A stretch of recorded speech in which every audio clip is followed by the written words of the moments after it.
প্রতিদিনের মতো আজও বান্টু বেলা পর্যন্ত ঘুমাচ্ছিল। ঠিক তখনই, এই কী গো, উঠো না, আজকে কি আছে ভুলে গেছো? তুমি কি উঠবে নাকি আমি বাড়ি ছেড়ে চলে যাব? না সোনা পাখি, তুমি যেও না আমাকে ছেড়ে। আরে আমি একা যাব না, আমি তোমাকেও আমার সঙ্গে নিয়ে যাব।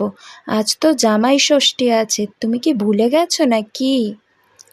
ও আচ্ছা, তাই বলি, তুমি এত তাড়াতাড়ি সেজেগুজে রেডি হয়েছো কেন? তুমিও তাড়াতাড়ি রেডি হয়ে নাও। উফ, কতদিন পর এই দিনটা এলো। এই দিনটারই অপেক্ষায় তো ছিলাম আমি। আজকেই সেই দিন, আজকেই জামাই ষষ্ঠী। আজ আমি যাব আর জামাই ষষ্ঠী খাবো। এরপর তারা গাড়ি করে বেরিয়ে পড়ল শ্বশুরবাড়ির দিকে। অনেকক্ষণ পর তারা শ্বশুরবাড়ি গিয়ে পৌঁছায়। আরে বাবা, তুমি এইছো? সঙ্গে করে কত কি নেইছো? আরে আসো আসো আসো, ওদের ঘরে নিয়ে চলো তাড়াতাড়ি।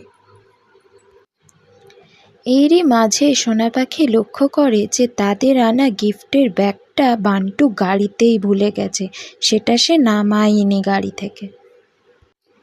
এই, তুমি ব্যাগটা নামাওনি কেন? ওটা তো তোমার কাছে ছিল, ওটা তো তোমার নামানোর কথা ছিল। তুমি ব্যাগটা নামাওনি কেন? হ্যাঁ, আরে কি ব্যাগের কথা বলছো? গিফটের ব্যাগটা। আরে সোনা পাখি, তুমি চিন্তা করো না সোনা, আমি ব্যাগটা এক্ষুনি এনে দেবো। দাঁড়াও, আমি যাচ্ছি।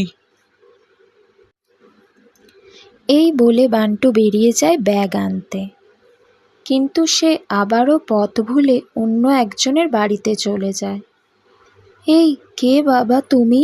সকালবেলা বাড়ির দোরগোড়ায় এসে দাঁড়িয়ে আছো? আমি জামাই ষষ্ঠীতে এসেছি। এ কি, আমার তো কোনো জামাই নেই। তো কিসের জামাই ষষ্ঠী? কে তুই, সত্যি করে বল, না হলে খুব মারবো। এই কি গো, শোনো শোনো, কে এসেছে দেখো, মনে হচ্ছে চোর এসেছে। আরে কি হলো? রোজকার মতো সকাল সকাল চিল্লাবিল্লি শুরু করে দিয়েছো, কি হলোটা কি? কে একজন এসেছে, বলে কিনা জামাই ষষ্ঠী করতে এসেছে। কে বাবা তুমি? তোমার নাম কি? আমার নাম বান্টু। বান্টু? আচ্ছা, তুমি কি পটলা পোদ্দারের জামাই? পটলা পোদ্দার? আরে তোমার গিন্নির নাম কি সোনা পাখি? হ্যাঁ, কিন্তু সেটা আপনি জানলেন কি করে? কিছু না বাবা, আমি সবই বুঝে গেছি। চলো, তোমাকে তোমার শ্বশুর বাড়ি ছেড়ে দিয়ে আসি। চলো আমার সঙ্গে। এরপর সেই ব্যক্তি বান্টুকে তার শ্বশুরবাড়ি পৌঁছে দিয়ে আসে। এই কি গো, তুমি আবার রাস্তা ভুলে গেছো? তোমাকে নিয়ে যে আমি কি করব? ড্রাইভার দাদা এসে আমাদের ব্যাগটা ফেরত দিয়ে গেছে। সেই কথাটা যে ফোন করেও তোমায় জানাবো, তুমি তো ফোনই নিয়ে যাওনি। এরম করে যে কি করে কি হবে, কোন দিন দেখবো তুমি এই করতে করতে আমাকেই ভুলে ছাড়, গেছো। বাদ দে এইসব কথা। এটা তোদের প্রথম জামাই ষষ্ঠী পালন করা হচ্ছে। আজকের এই দিনটা স্মরণীয় হয়ে থাকবে শুধু আমাদের একমাত্র ভুলোমন জামাইয়ের জন্য।